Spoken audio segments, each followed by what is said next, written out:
The Foreign Secretary is meeting with the acting Foreign Minister in Dubai. We have a technical mission in Kabul. Also, we have had engagements at Joint Secretary level, and several of them in the past year or so. This was the highest level of engagement that we've had, and we have clearly spelt out that we want to do more to offer humanitarian assistance, and also to engage with the people of Afghanistan on development cooperation. And both these counts, we want to continue to build on what we are doing there, to strengthen our long-standing relationship with the people of Afghanistan. We also want to do more on sports, and you would have seen there are several cricket players from Afghanistan who play here in IPL. Greater Noida, or one of the places, also happens to be the home ground. So these are areas where we want to build our relations so that we can bring more benefit of our approach, of our humanitarian assistance, of our engagement on development cooperation front that we have with Afghanistan. So on this week's episode of the Foreign Policy Dialogue, to discuss what's happening between India and Afghanistan with the Taliban in power there and in the Af-Pak region too, I'm joined by Ambassador Jayant Prasad, who has served as India's ambassador to Nepal, Afghanistan in the past, amongst others. Also several senior positions in the Ministry of External Affairs, has led think tanks, including the IDSA. Ambassador Prasad, many thanks for speaking to us. It's a pleasure. So, if I could just start with, before I come to what's really brewing between India and Taliban, I really need to understand what's happening on the Pakistan-Afghanistan border, because the meeting between Vikram Misri and Muttaqi came just close to 2 weeks after that Pakistan bombing in Afghanistan bordering areas, which led to deaths of many civilians, and India actually making a statement about it. So, because we've always known about the deep links between the Taliban and the Pakistan. What's really happening there? What's your reading? About the meeting between Misri and Muttaqi, I would say that it was neither a sudden development nor Pakistan-centric, because you have asked a natural question, because most commentaries in Pakistan and most experts there believe that India's moves are Pakistan related, that India wants to use Afghanistan to surround Pakistan, or to use it as the other part of a nutcracker to crush Pakistan. That's the prevailing sentiment there. But for the last 3 years, it is a point person from the MEA who had been going back and forth between Delhi and Kabul. Yeah, JP Singh, who's the Joint Secretary for Pakistan-Afghanistan and Iran desk, which we call as the PI desk. So that was 3 years of doing that is not enough, and by keeping the Taliban isolated, they are not going to change by keeping them isolated. After all, 40 countries deal with Afghanistan now in different ways. And India too has been giving humanitarian assistance, but we've stopped all the other type of contacts that we had, which were important for our people-to-people relations. But going back to your question, that meeting in Dubai was, I would say, so timed that, the Pakistanis have no sense of timing. When the Pakistani special envoy went to Kabul and met the ministers there, and he tweeted that he had very good meetings there, the same evening Pakistan launched a very big air attack bombardment on 83 different sites, and that was quite amazing. And it happened within hours of Mohammad Sadiq having tweeted. So this is not a surprise for me. We had to step up our relations, we had to expand our relations, and one way of doing that was, without raising it to the ministerial level, to have our Foreign Secretary go and meet the acting Foreign Minister. So, but what I'm actually trying to understand here is that, there are several top Taliban commanders, including the top Taliban leader in Kandahar, who have been invested in the Pakistani establishment, who have had deep links. So is the story, the love story between Pakistan, the kind of strategic investments that it made into the Taliban, is that over? What is General Asim Munir's sort of game plan here in terms of carrying forward this bombardment? Asim Munir is not following his predecessor's dictum. General Kiani, no, he was one removed, his predecessor's predecessor. General Kiani modified the Pakistani philosophy or idea of strategic depth for Pakistan in Afghanistan by saying that we will have strategic depth but without controlling Afghanistan, by maintaining good relations with whoever is in power in Kabul. This is not the way to do it, if that is their objective. So what has happened is that Pakistan's strong arm actions against Taliban, and Taliban too doesn't want to be seen in front of the world community and other neighbors in the region as a puppet of Pakistan. So those days of great bonhomie between the Taliban and Pakistan are gone, now that the Taliban are in control in Kabul. So I think it's a very different situation now. And there are two specific grouses that Pakistan has, which it has been trying to settle with Afghanistan for a very long time. One is old, one is new. The old one is Durand Line, and the new one is the Tehreek-e-Taliban Pakistan, the TTP. They want the TTP pushed back in Pakistan so that the Pakistani security forces can deal with them. But Taliban has no intention of letting the TTP or pushing the TTP back or letting down the TTP. Why? Because the TTP fought shoulder to shoulder with the Taliban against United States and the coalition forces. And Pakistan said that Taliban is good for Afghanistan. So Taliban now says, why isn't Taliban good for Pakistan? It's a strange situation where Pakistan's strategic assets is now using its own strategic assets against Pakistan. But, some reading is that perhaps General Asim Munir is also trying to flare up the Af-Pak situation once again so that the US remains invested, particularly now that Donald Trump's swearing in is just, few days away. Do you agree with that reading? No. I think this is a futile effort.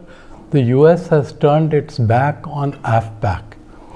And Afghanistan and Pakistan, the former President Karzai, in whose tenure I served in Kabul, used to say that they are conjoined twins, Pakistan and Afghanistan. So conjoined twins are close, but they have their own problems. And Afghanistan and Pakistan being conjoined twins, and once United States went away from Afghanistan, they have no interest in getting involved again. Right. So coming back to now what is happening between India, of course you gave an overview of the Misri meeting. How and the timing of it, but we've heard discussions on economy, on visas. In particular, the Taliban is pushing for visas for Afghans. There are technical issues to it because India stopped issuing visas other than the emergency X miscellaneous visa category to very few Afghans post the Taliban takeover in 2021.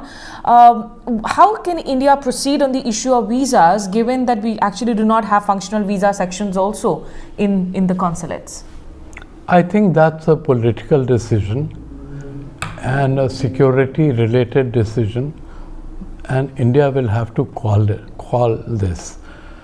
The visa policy has seen some gradual improvement in terms of medical and business visas.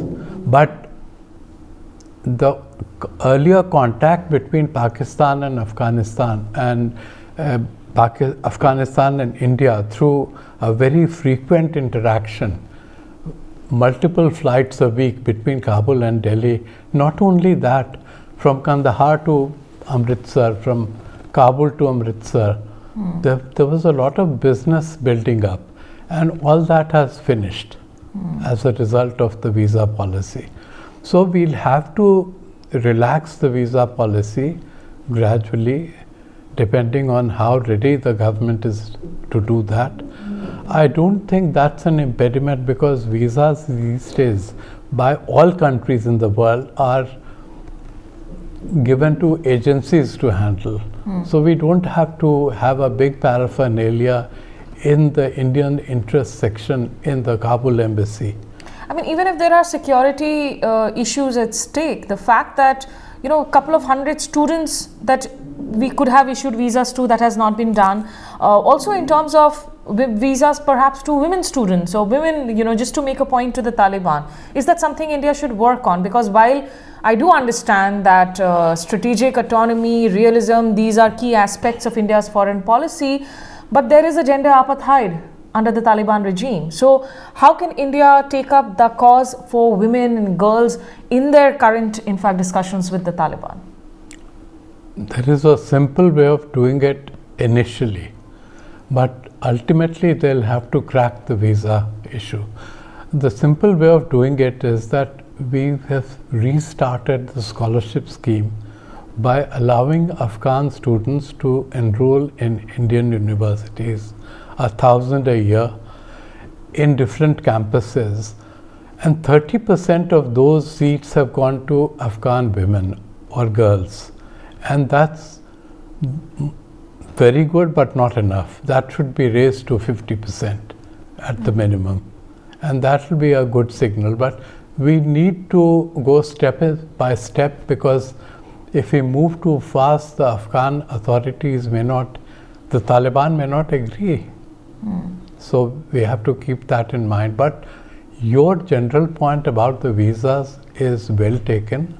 I think we will sooner or later have to relax our visa policy. Because in fact, many Afghan students are now heading to China. China is giving them visas. So Yeah.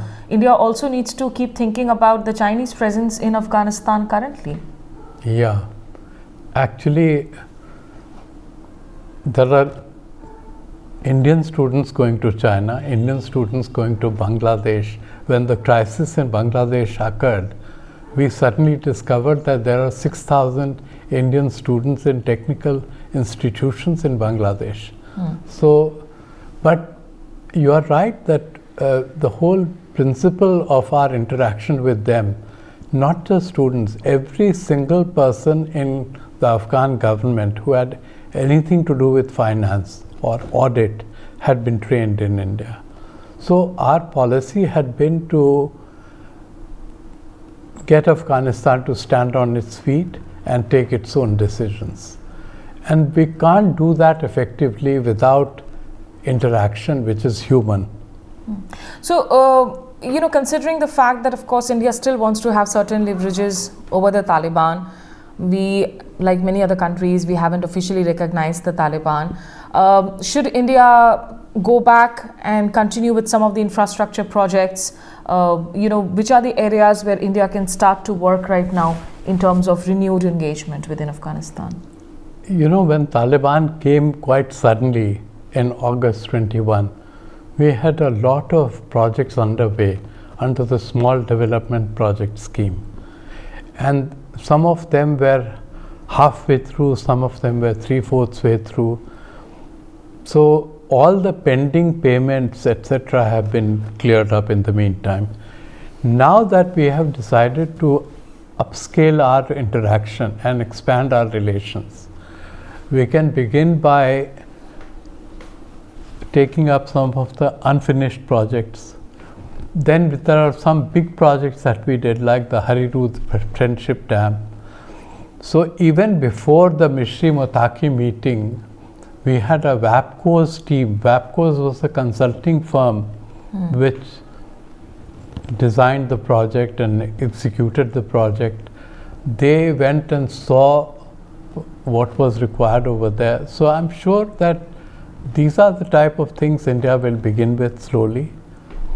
And it's difficult to assume control for the Taliban on all parts of Afghanistan. So we'll watch the security situation and only then step up our development activity. Just the last two questions. I mean, India also had, during the years of the Karzai government, the Ghani government, India had excellent relations, of course, with the Northern Alliance too. And we have seen sort of different reactions to this stepping up of meetings with the Taliban. Do you think this is a betrayal of any sort of the democratic values that India was sort of committed to and backing in Afghanistan? Or is this something that India must do for its own security as far as the northwestern borders are concerned? You see, India's foremost concern is to maintain its relationship and not allow the hiatus that developed in the 90s.